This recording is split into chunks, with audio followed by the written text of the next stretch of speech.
Okay, well, welcome to College Night for the 2021 school year. I'm here in the library at Denellen High School. It's not really nighttime, as you may be able to tell. It's daytime here, and we're going to do it virtually this year, like we're doing a lot of other things. So this is primarily for juniors and their parents to give you an idea of the process for applying to college next year. So let's go ahead and get started. Okay, so competition in college admissions can be attributed to four factors. Number of students graduating from high school is at an all-time low, or an all-time high. The percentage of high school graduates choosing to attend college has increased, and it continues to increase. Students are applying to more colleges than ever before. And the number of freshman spaces available at colleges has remained pretty stable over the years, although at some colleges like Rutgers it has actually gone down, so making Rutgers more competitive than it was, say, 5 or 6 years ago. Statistics, everybody loves statistics, so here's a few for you.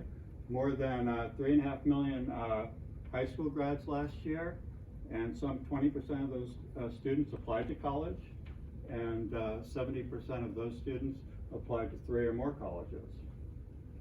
Students are taking longer to graduate, 6+ years at public colleges, which is not a great thing because it ends up costing a lot more that way, and 5+ years at private colleges. In 2019, the average tuition for 4-year public colleges was about $10,000 in-state and about $25,000 out-of-state.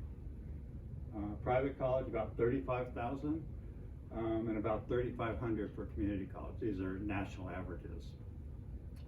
And the average debt for college graduates in 2019 was around $37,000.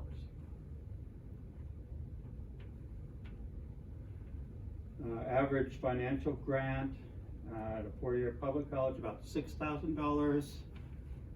4-year private college, about $16,000. Since 1980, family incomes have increased by more than 100%, while college tuition has increased over 400%. Common application use has grown from 15 colleges in 1975 when it started out to more than 900 colleges as of this year. And last year, over 1 million colleges submitted more than 3.5 million applications to the Common Application. But the good news is that 7 out of every 10 seniors who apply to a 4-year college are admitted. So the purpose of this presentation is to help DHS students be among that 70% who get into college, and to improve their chances of getting into the college of their choice. The college application process can be divided into 3 distinct yet overlapping parts. The first is preparing to apply to college.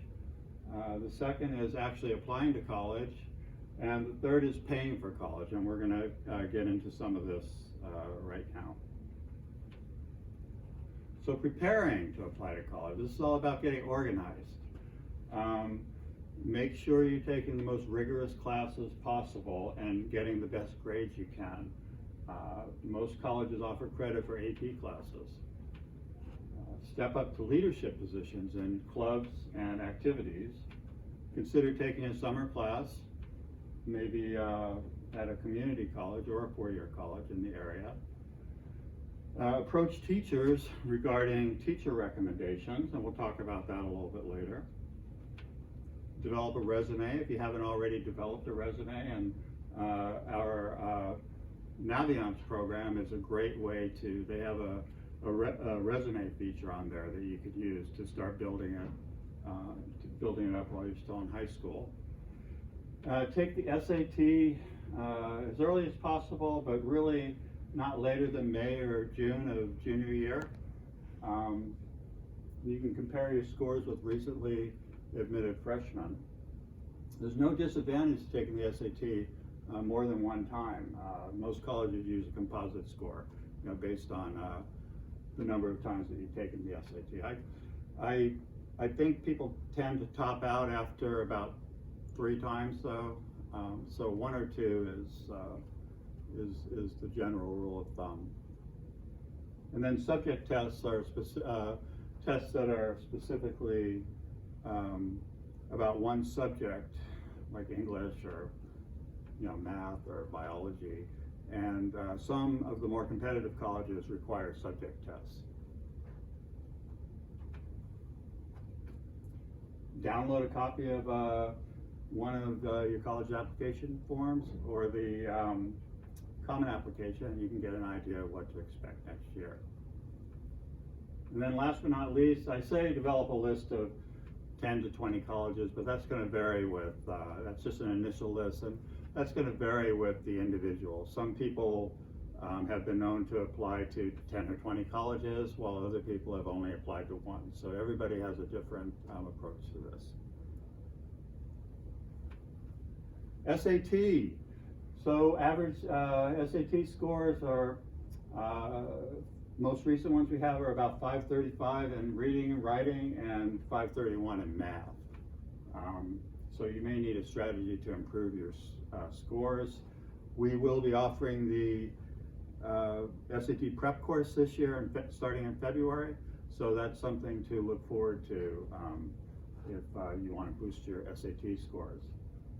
I say take the SAT in winter and spring of junior year, and right now we're dealing with the pandemic, and I know it's been difficult for some students to get into the testing sessions that they're interested in taking, but keep trying, and hopefully things will start to level out after the first of the year. The best time to take the, I also say consider the ACT. I mean, ideally, in a perfect world, I would say take the SAT twice and take the ACT once to see if that's a test that is better suited to you. The best time to take the subject test is in May or June of junior year, and that's right after you have taken the class and the AP exam. So keep that in mind if you're applying to some of the more competitive colleges, like the Ivy League colleges or schools at that level. And then, just so you know, fee waivers are available to students who receive free or reduced price lunch, and you can get a fee waiver to take the SAT and the ACT, and those can also translate into college application fee waivers next year. Recommendation letters. I recommend, or I advise asking 2 teachers for recommendation letters. Ideally, I always say one in either math or science and another one in either English or history. That list is something that's going to vary with each student. If you want to get 2 math teachers or 2 English teachers, that's fine. It's kind of up to you. Generally, the best teachers to get recommendation letters from are teachers that you had during junior year, and it's especially valuable if you've had a teacher for more than 1 year, which doesn't happen a lot here at this high school, but it does happen. This is something that you can talk to the counselors about, and they can help you to choose the teachers that you want to ask for recommendation letters. And a guidance counselor letter is generally required. I have a form that I use called the Senior Uniqueness Form, and I ask the students to fill it out, and then when they get it back to me, we get together for an interview, and we've been doing those on Google Meet this year, but then I will be able to write a letter, based on all of that. The application essay, another very important part of the application process, provides an opportunity to set yourself apart from the competition. In years past, there used to be interviews where you would go to the college and interview with people in the department or in admissions or in the department that you were planning on applying to, but that's changed a lot. So the application essay has become more important over the years. Make it personal and passionate, something that really can get people to understand things about you, what makes you tick, show what makes you special, write it, revise it, get feedback. You can request that your teachers take a look at it, your guidance counselors, the administrators. A lot of us get involved in that here at this high school. And I revise it again after that. Okay, so this is the second part, which is applying to college, actually applying. And the suggestion is to narrow the college list down to at least 3 choices, with a safe school as one choice, a match school, and a REACH school. That's the minimum that I suggest doing. Safe schools, you exceed all the requirements for GPA and SATs. Match schools, you match the requirements for GPA and SATs. And REACH schools, you may not meet the GPA and SAT score requirements, but you have there are other factors that you can use to impress the admissions committees there.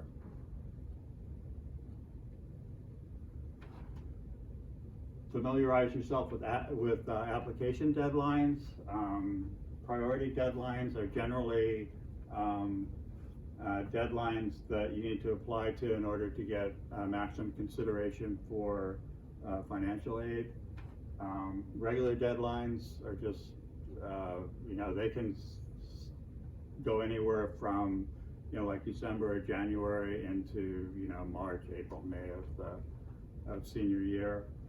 Enrolling admissions just means that they don't really have a deadline, but they won't start to consider the application until they receive all of the parts of the application, which I'll talk about in a minute. Sooner is better because there's more openings. You need to decide if you want to apply early decision or early action, and this is always a little bit confusing when you first think about it, but early decision is a binding commitment. You receive a competitive advantage because you're saying, if you accept me to this college, I promise that I'm going to go there. And you'll be held to that promise unless you're able to show that it would be a financial hardship. Early action is not binding, but it is an opportunity to get an earlier decision on your application. A lot of people applied early action this year. Like, for example, Rutgers early action deadline is November 1st, and the regular deadline is December 1st. So it gives you, you'll find out sooner than somebody applying in December if you're applying by the November 1st deadline, at Rutgers, for example. So there are 3 different parts of the college application. There's the actual form, which is completed by the student, and that's whether you use the common application. Just so you understand, the common application is one application that is accepted by a number of different colleges. So if you're applying to 3 or 4 colleges that all accept the common application, it's to your advantage to use it because you only have to fill out the main part of the application one time. Whereas if you, a lot of schools also have what they call institutional applications, where you can apply using their own application, but if you apply to several schools using institutional applications, you have to start over each time. So there are some advantages to using the common application if it's available. The second part is the secondary school report, and that's completed by the guidance counselor. And the counselor would would rate the student on academics and other factors, and include the letter of recommendation also. The third part is the teacher evaluation, where the teacher will evaluate the student on classroom activities, and the same thing, the teacher would attach a letter of recommendation to that. And I say consider using the common application when possible. I say apply online whenever it's available, and this is obviously an older slide because it's just about everything is online these days. So it would be very unusual to use a paper application in these times. And then, as I said before, fee waivers are available. You can get fee waivers through College Board if you receive a free or reduced price lunch, and you take the SAT using a fee waiver. If you use the common application and you're eligible for a fee waiver, it's just automatic. You would just request it, and all of your applications would be free of charge, assuming again if you are eligible because you receive a free or reduced price lunch. And then the final part of this presentation is paying for college, which I know the parents are especially interested in. So there's two types of financial aid, scholarships and grants. Those are the really good ones because you don't have to pay them back, and loans. And there are many, many different conditions, to pay back, for paying back the loans. And I recommend that you attend financial aid night next year at the high school. We had it this year. We did it virtually. We had somebody from the state come in and tell us all about how to fill out the FAFSA, the free application for federal student aid, and answered a lot of questions that the parents had that were on that meetup.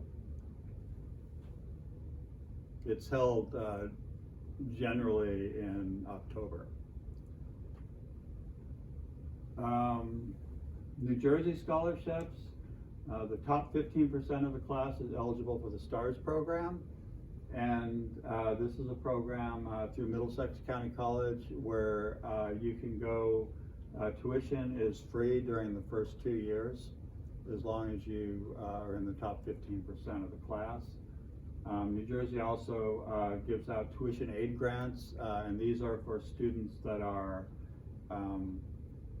eligible for a free or reduced price lunch. And this is comparable to the federal government's Pell Grants, which are also for students who are eligible for free and reduced price lunches. I mentioned the FAFSA, which is a term you're going to become very familiar with next year, and you can apply anytime starting on October 1st. The CSS Financial Aid Profile is another form that is put out by College Board, and this is for some of the more competitive colleges. They use a different formula for calculating financial aid, and whereas the FAFSA is more helpful to lower income families, the CSS profile is more helpful to middle class families. So this is something to look for when your students apply to the more competitive colleges. And then we have scholarships available from local merchants and organizations, the DHS Scholarship Program, and this generally takes place in February, March, and every senior will receive information on a packet, and they can choose the scholarships that they are interested in applying to, or applying for, I should say.